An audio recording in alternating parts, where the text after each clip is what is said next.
Bonjour chère team de golfeurs, j'espère que vous allez bien. La semaine dernière, nous avons vu un travail d'équilibre. Cette semaine, nous allons voir un travail de mobilité. Nous sommes toujours dans le cadre du confinement et j'espère vous retrouver très bientôt après le confinement avec les qualités physiques, les 4 qualités physiques des golfeurs requises que sont l'équilibre, la mobilité, la stabilité et la puissance. A tout de suite.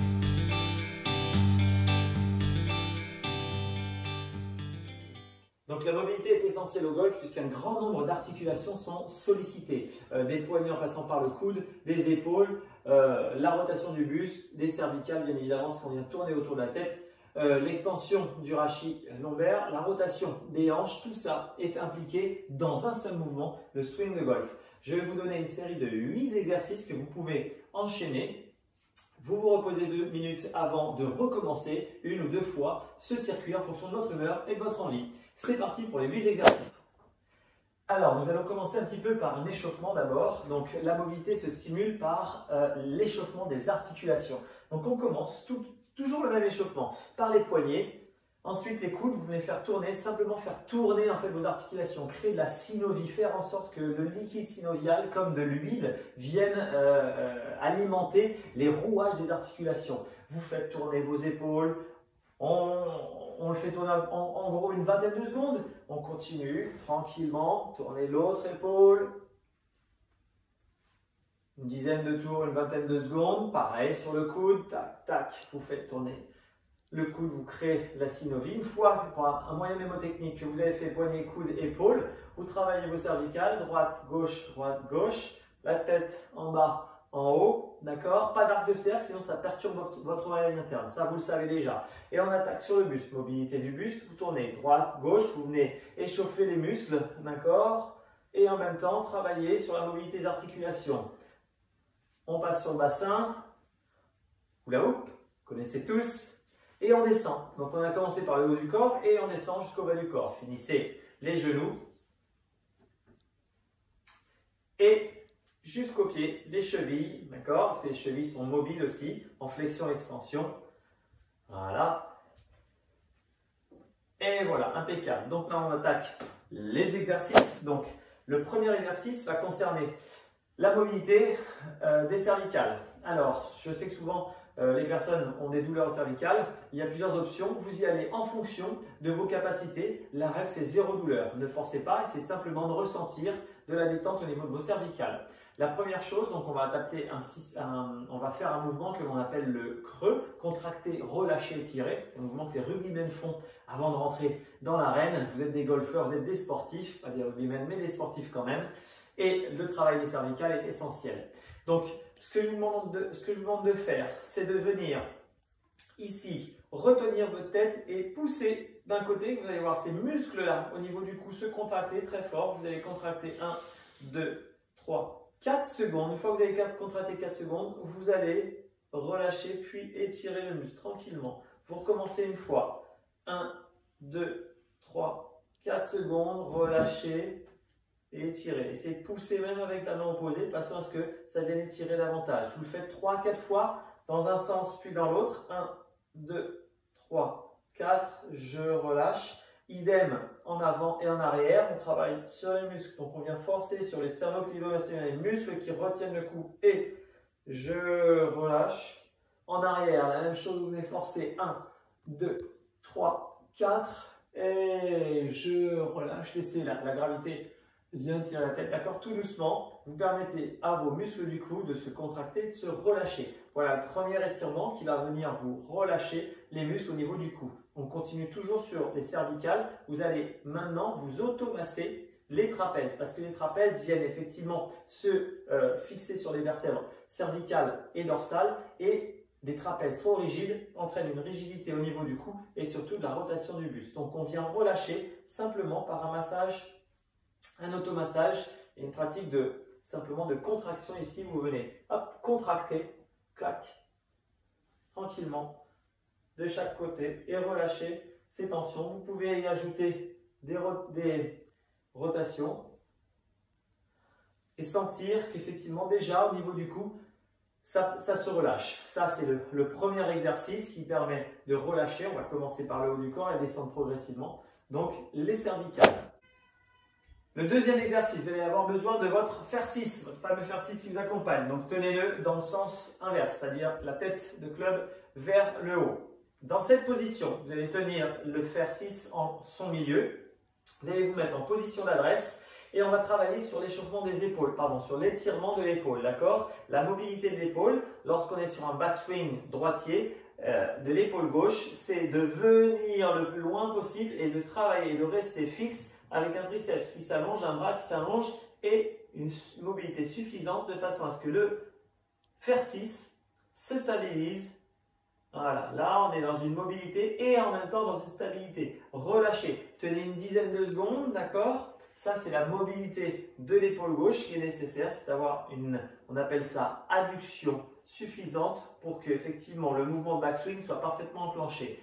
D'un autre côté, le mouvement backswing va venir demander une rotation de l'épaule droite, donc il est important de travailler la rotation de votre épaule droite. Toujours avec votre fer 6, vous le tenez cette fois-ci un peu plus près de la tête, votre coude est à hauteur d'épaule et vous venez effectuer une rotation de façon à ce que le fer 6 dépasse la tête. Vous faites une dizaine de rotations.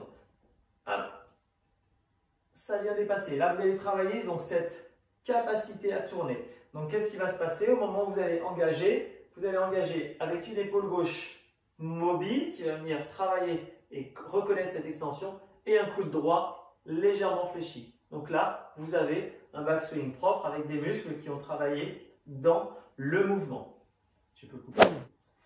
Le troisième exercice, vous allez avoir pour cela besoin d'un petit élastique de faible intensité, d'accord? Quelque chose de pas très dur. Vous l'attachez à une poignée de porte ou à un pied de table. Moi, ce que je vais faire, c'est que je l'attache à mon pied de table.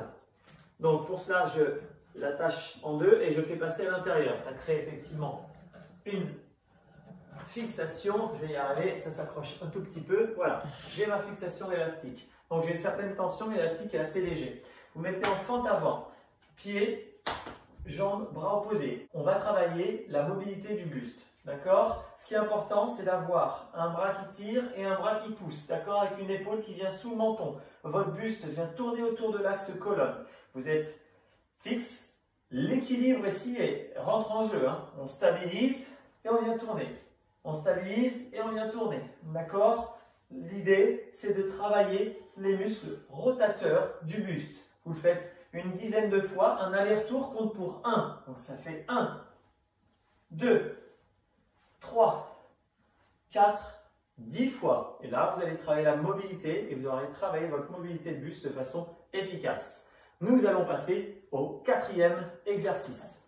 Le quatrième exercice va travailler sur la mobilité de vos épaules, mais aussi du grand dorsal, c'est-à-dire savoir avoir une extension du grand dorsal. Il est très important d'avoir des épaules qui soient parfaitement mobiles et pas complètement rentrées vers l'intérieur. Donc on est vraiment sur un travail qu'on appelle de scapula et mobilité de la scapula, c'est-à-dire des omoplates en sonnette. D'accord? Vos omoplates doivent être capables de faire ce mouvement. Pour cela, vous allez vous allonger sur le sol, les pieds sont fixes au sol, d'accord? Et vos mains doivent, votre buste est légèrement décollé, vos mains doivent dépasser les oreilles. Là-dessus, vous allez tendre vos bras et ramener vos bras une dizaine de fois, en ayant toujours les mains au-dessus des oreilles. Tendez, prenez conscience des omoplates, d'accord? Des muscles des omoplates qui travaillent et maintiennent vos mains au-dessus des oreilles. Très important d'avoir, voilà, une stabilité dans la mobilité. Ouf. Alors, nous allons descendre progressivement sur le corps. Maintenant, il est important de travailler votre mobilité de hanche, d'accord? Cette capacité. Nous allons travailler la mobilité des épaules, des scapulas, nous allons travailler la mobilité du buste, la rotation. Maintenant, nous allons travailler la mobilité des hanches. Les hanches travaillent dans ce mouvement, dans ce plan-là, en rotation et dans le plan d'extension. Donc, le premier mouvement à faire, c'est les mains contre le mur, bras tendus. Et l'idée, c'est de venir tourner les hanches sans décoller les bras, d'accord? Essayez de bien rester stable et de sentir ce mouvement de dissociation de hanches. Ça, c'est la première chose, la rotation des hanches avec un plan fixe des mains. La deuxième chose concerne l'extension de hanches. Cette fois-ci, vous allez vous mettre au sol. Dans l'extension de hanches, vous allez décoller votre bassin. Donc, décoller le bassin du sol, d'accord? Et essayez de sentir les fessiers, l'action des fessiers sur un bassin qui décolle. Pareil, une dizaine de fois, vous montez, vous descendez. Si vous êtes à l'aise, vous pouvez le faire sur une jambe et sentir le travail sur une jambe de mobilité en extension de la hanche. Le 7e exercice concerne votre mobilité de hanche, cheville et genoux. C'est mon préféré, j'appelle ça le gobelet squat. Vous allez vous servir de votre petit fer 6. Vos pieds sont de la largeur de vos hanches. Et là, l'idée, c'est de venir prendre le fer 6. Pour ceux qui peuvent, l'option 2, ce sera de le poser au sol. L'option 1, c'est prendre le fer 6, descendre, sans décoller, sans tourner les pieds, descendre le plus droit possible, avec un dos le plus droit possible, vous ne penchez pas, d'accord? Et essayez de trouver cette mobilité des hanches, les pieds restent dans l'axe, les bras sont droits devant, vous le faites une dizaine de fois, vous descendez bien, les pieds sont dans l'axe, et on travaille sur la mobilité de hanche en flexion-extension, sur la mobilité du genou et sur la dorsiflexion des chevilles. L'option 2, c'est vous vous appuyez sur votre fer 6, vous descendez, vous trouvez l'appui sur votre fer 6 et vous remontez. D'accord? Le dernier exercice demande de la coordination au sol. Vous allez prendre votre fer 6 de cette façon-là. Vous allez maintenir vos bras devant vous et vous allez travailler sur la dissociation des ceintures de façon opposée, c'est-à-dire que les jambes partent d'un côté et les bras de l'autre. Là, je vois que je n'ai pas été coordonné. Il est très important d'effectuer l'exercice lentement, gainez bien, trouvez la coordination. Vos bras doivent tomber au sol en même temps que vos jambes. Vous voyez la difficulté que j'ai à coordonner ce mouvement. Pareil, c'est un peu mieux.